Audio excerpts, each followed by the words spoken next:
Hello. Basic economics या YouTube चॅनलमध्ये आपले स्वागत आहे. विद्यार्थी मित्रांनो, आज आपण इयत्ता 12वीचा आपल्या नवीन अभ्यासक्रमानुसार अर्थशास्त्र विषयाचा सूक्ष्म आणि स्थूल अर्थशास्त्राचा परिचय हा पाठ पाहणार आहोत. या प्रकरणात आपण प्रथम हे पाहूया की आपल्याला कोणकोणते मुद्दे अभ्यासायचे आहेत. तर आपल्याला एकदा आपले मुद्दे माहीत झाले की आपल्याला पाठाचा अभ्यास करायला सोपे होते. म्हणून आपण प्रथम या पाठामध्ये कोणकोणते मुद्दे पाहणार आहोत त्याविषयी मी तुम्हाला थोडक्यात सांगते. या पाठातला आपला पहिला मुद्दा आहे प्रस्तावना. आपण प्रस्तावनेमध्ये अर्थशास्त्राची थोडक्यात माहिती पाहणार आहोत की अर्थशास्त्राचा अभ्यास कोणत्या पद्धतीने करायला पाहिजे, त्याच्या कोणत्या अध्यापन पद्धती आहेत, त्यातील प्रमुख अध्ययन पद्धतीचा आपण अभ्यास करणार आहोत. त्यानंतर आपण दुसरा मुद्दा पाहणार आहोत की सूक्ष्म अर्थशास्त्राची ऐतिहासिक वाटचाल. या ऐतिहासिक वाटचालीमध्ये आपण सूक्ष्मलक्ष्य अर्थशास्त्राचा इतिहास पाहणार आहोत.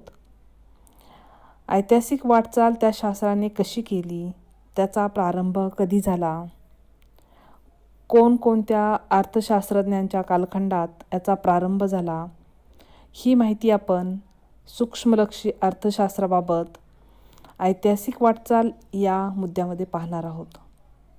त्यानंतर आपण तिसरा मुद्दा पाहणार आहोत सूक्ष्म अर्थशास्त्राचा अर्थ आणि व्याख्या. त्यानंतर आपण पुढचा मुद्दा पाहणार आहोत सूक्ष्म अर्थशास्त्राची व्याप्ती आणि अभ्यास विषय. आत्ताच आपला हा जो अभ्यासक्रम जो आहे, नवीन आलेला अभ्यासक्रम, तर यातील काही भाग शासनाने 25% भाग वेळेअभावी आपल्यावर हे जे संकट आहे कोरोनाचं, आणि त्यामुळे शाळा आणि कॉलेजेस सुरू होऊ शकले नाही, आणि त्यामुळे आपला काही भाग जो आहे अभ्यासक्रमाचा 1लीपासून ते 12वीपर्यंतचा, तर 25% तो कमी करण्याचा निर्णय शासनाने घेतलेला आहे. आणि त्यानुसार आपल्या या चॅप्टरमधील मी प्रत्येक चॅप्टरचा कोणता अभ्यासक्रम कमी झालेला आहे तो आपल्याला सांगेलच, परंतु या चॅप्टरमधला हा जो आपला पाठ आहे सूक्ष्म आणि स्थूल अर्थशास्त्राचा परिचय, यामध्ये आपल्याला ऐतिहासिक वाटचाल आणि सूक्ष्म अर्थशास्त्राची व्याप्ती व अभ्यासविषयी दोन्ही मुद्दे मुद्दे आपल्याला अभ्यासाला आता नाही आहेत, तरी पण आपण त्यामध्ये थोडक्यात माहिती आपण त्याची पाहणार आहोत. त्यानंतर पुढचा 5वा मुद्दा जो आहे तो आहे सूक्ष्म अर्थशास्त्राची वैशिष्ट्ये. आणि शेवटचा जो मुद्दा आहे आपला 6वा, तो आहे सूक्ष्म अर्थशास्त्राचे महत्त्व आणि उपयुक्तता. तर हे जे आपण 6 मुद्दे आहेत, तर त्यानुसार आपला हा जो पाठ आहे तो आपण पूर्ण करणार आहोत. आपल्याला एकदा आपले पाठातील मुद्दे समजले की आपल्याला तो पाठ समजण्यास सुलभ होते. तर चला आपण या पाठाला आपल्या प्रस्तावनेपासून सुरुवात करूया.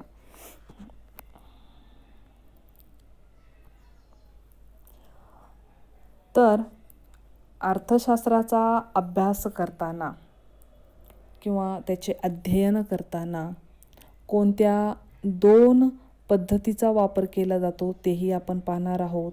प्रथम या आर्थिक विश्लेषण करताना, म्हणजे थोडक्यात अर्थशास्त्राचे आर्थिक विश्लेषण करताना आपल्याला अर्थशास्त्रीय अध्यापन पद्धतीचा अभ्यास करावा लागेल. आणि या ठिकाणी त्या कोणत्या 2 पद्धती आहेत त्या पण आपण पाहणार आहोत. तर या अर्थशास्त्राच्या अध्ययनाच्या प्रमुख 3 पद्धती आहेत. त्यामध्ये पहिली जी पद्धत आहे ती सूक्ष्म व स्थूल पद्धती. दुसरी जी आहे ती आहे निगमन व आगमन पद्धती. आणि तिसरी जी आहे स्थितिशील व गतिशील पद्धती. आता आपल्याला या ठिकाणी ह्या 3 अध्ययनाच्या पद्धती दिलेल्या असल्या तरी पण आपण 2 महत्त्वाच्या ज्या पद्धती आहेत त्यातील पहिली जी आहे सूक्ष्मलक्षी अर्थशास्त्र आणि दुसरी जी आहे स्थूल किंवा समग्र लक्षी अर्थशास्त्र, या अध्ययन पद्धतीतून आपण आपले अर्थशास्त्र समजावून घेणार आहोत. अर्थशास्त्राचा अभ्यास 2 दृष्टिकोनातून करावा लागतो आणि त्यातली पहिली जी पद्धत दिलेली आहे ती सूक्ष्मलक्षी अर्थशास्त्र आणि दुसरी जी पद्धत दिलेली आहे ती आहे समग्र किंवा स्थूललक्षी अर्थशास्त्र. आता या ज्या पद्धती आहेत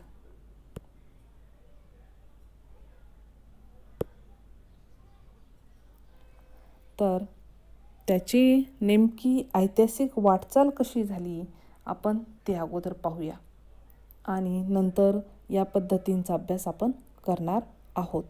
तर या आपण प्रथम सूक्ष्म अर्थशास्त्राची ऐतिहासिक वाटचाल पाहणार आहोत. तर या सूक्ष्म अर्थशास्त्राची ऐतिहासिक वाटचाल नेमकं कशी झाली तर आपण सूक्ष्म अर्थशास्त्र जे आहे या संज्ञेचा जो सर्वप्रथम वापर जो आहे तर या शब्दाचाच वापर जो आहे तर तो 1933मध्ये ओस्लो विद्यापीठातील नॉर्वेजियन अर्थशास्त्रज्ञ रॅग्नर फ्रिश यांनी सर्वप्रथम या 2 शब्दांचा शब्दप्रयोग केला होता, सूक्ष्म अर्थशास्त्र आणि स्थूल अर्थशास्त्र. सूक्ष्मलक्षी अर्थशास्त्राच्या ऐतिहासिक वाटचालीचा विचार केला तर या विश्लेषण पद्धतीचा प्रारंभ तसा सनातनवादी अर्थशास्त्रज्ञांच्या कालखंडातही झालेला दिसून येतो. मग यामध्ये ॲडम स्मिथ जे अर्थशास्त्राचे जनक आहेत, त्यानंतर डेव्हिड रिकार्डो, J.S. मिल तसेच नवसनातनवादी अर्थशास्त्रज्ञ प्राध्यापक मार्शल यांच्याही काळामध्ये या शब्दाचा वापर झालेला आहे.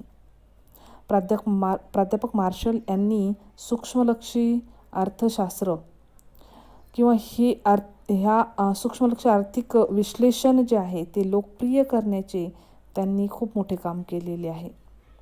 तसेच इतर अर्थशास्त्रज्ञ जे आहे प्राध्यापक पिगो, J.R. हिक्स, प्राध्यापक सॅम्युएल्सन, श्रीमती जोन रॉबिन्सन इत्यादी सर्व शास्त्रज्ञ जे आहे तर सूक्ष्म अर्थशास्त्राच्या विकासात त्यांनी मोलाचे मार्गदर्शन केले आहे. तर या ठिकाणी आपण जे काही सर्वात प्रथम सूक्ष्मलक्षी अर्थशास्त्र आणि स्थूललक्षी अर्थशास्त्र तर या 2 शब्दांचा वापर किंवा त्याला शब्दप्रयोग म्हणता येईल तो ज्यांनी केला ते नॉर्वेजियन अर्थशास्त्रज्ञ रॅग्नर फ्रिश यांची आपण थोडक्यात या ठिकाणी माहिती पाहत आहोत. तर रॅग्नर फ्रिश हे नॉर्वेचे अर्थमिती व अर्थशास्त्राचे तज्ज्ञ होते. त्यांना 1969 साली अर्थशास्त्रासाठी प्रथम नोबेल स्मृती पुरस्कार मिळाला होता. तसं रॅग्नर फ्रिश यांनी अनेक अर्थशास्त्रीय संकल्पनांची सर्वप्रथम मांडणी केलेली आहे. त्यांच्या व्यापारचक्रावरील लेखांमध्ये सर्वप्रथम वैयक्तिक उद्योग व उत्पादकांच्या अभ्यासाला सूक्ष्म अर्थशास्त्र म्हटले आणि समग्र अर्थव्यवस्थेच्या अभ्यासाला स्थूल अर्थशास्त्र असे त्यांनी म्हटलेले आहे. तर रॅग्नर फ्रिश आपल्याला या चित्रामध्ये तुम्हाला पाहायला मिळत आहे की हे रॅग्नर फ्रिश जे आहे ओस्लो विद्यापीठातील अर्थशास्त्रज्ञ आहेत ते.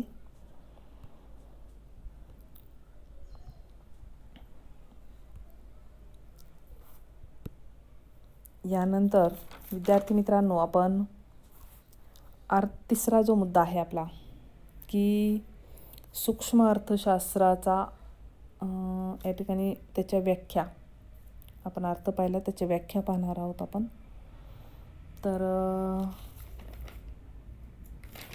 सूक्ष्म अर्थशास्त्र जे आहे त्याच्या व्याख्या ज्या आहेत त्या अनेक अर्थशास्त्रज्ञांच्या व्याख्या आहेत.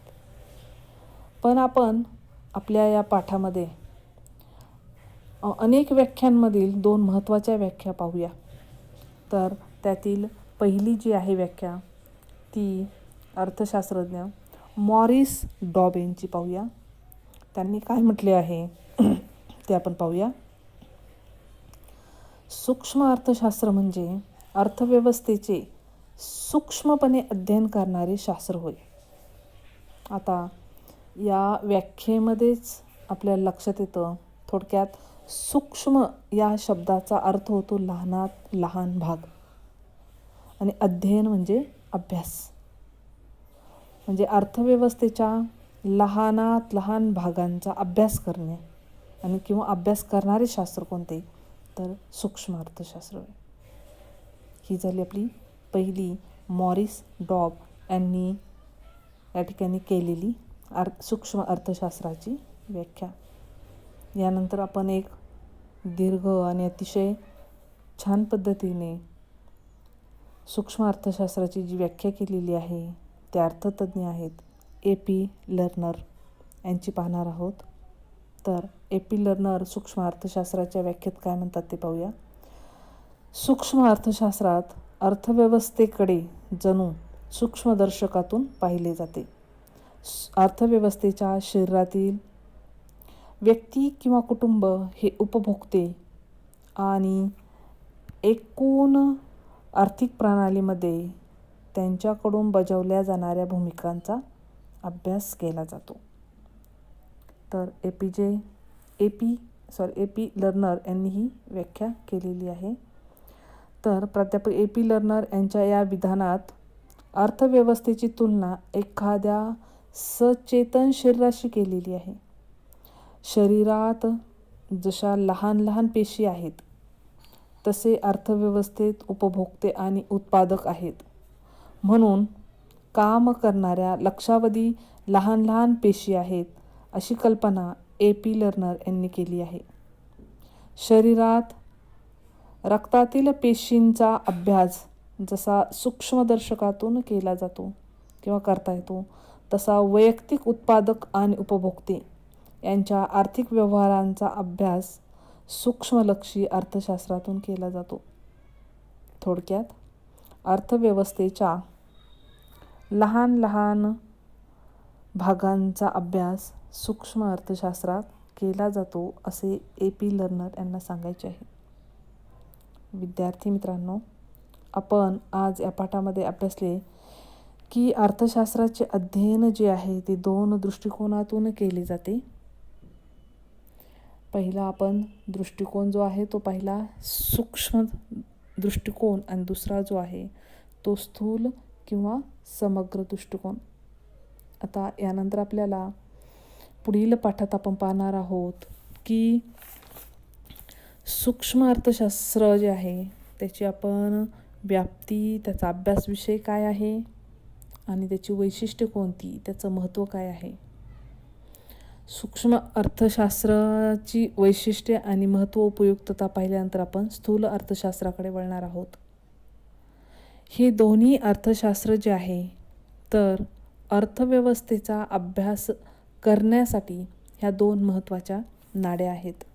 तर या ठिकाणी सूक्ष्मलक्षी अर्थशास्त्र जे आहे तर आपण या ठिकाणी त्याचा अर्थ, व्याख्या जी पाहिलेली आहे त्यातून आपल्याला एक दिसून येतं की या शब्दाचा अर्थ सूक्ष्म किंवा लहान असं होतो, आणि या सूक्ष्म अर्थशास्त्राला अनेक नावंही आहेत, तेही आपण या ठिकाणी पाहिले पाहिजे. सूक्ष्म अर्थशास्त्राला अंशलक्षी अर्थशास्त्रही म्हणतात, वेष्टी अर्थशास्त्रही म्हणतात, लहान अर्थशास्त्रही म्हणतात, व्यक्तिगत अर्थशास्त्र, सौक्ष्मिक अर्थशास्त्र, एकलक्षी अर्थशास्त्र आणि विशिष्ट अर्थशास्त्र असाही अनेक नावांनी त्याला ओळखले जाते. थोडक्यात राष्ट्रीय अर्थव्यवस्थेच्या लहान भागांशी संबंधित ही सर्व नावे लहान भागाशी संबंधित जोडलेली आहेत. थोडक्यात सूक्ष्मलक्षी अर्थशास्त्रात व्यक्तिगत पातळीवरचे अध्ययन केले जाते हे आपल्या लक्षात येत आहे. म्हणजे एक ग्राहक, एक उत्पादक किंवा व्यक्तिगत व्यवसाय, वस्तूची किंमत या सर्व संकल्पना सूक्ष्मलक्षी अर्थशास्त्रामध्ये विचारात घेतल्या जातात. तर विद्यार्थी मित्रांनो, या ठिकाणी आपण थांबत आहोत आणि आपण यानंतर पुढच्या आपल्या याच्यामध्ये वैशिष्ट्ये आणि अभ्यासाची व्याप्ती, सूक्ष्म अर्थशास्त्राची आणि महत्त्व आपण पाहणार आहोत. धन्यवाद.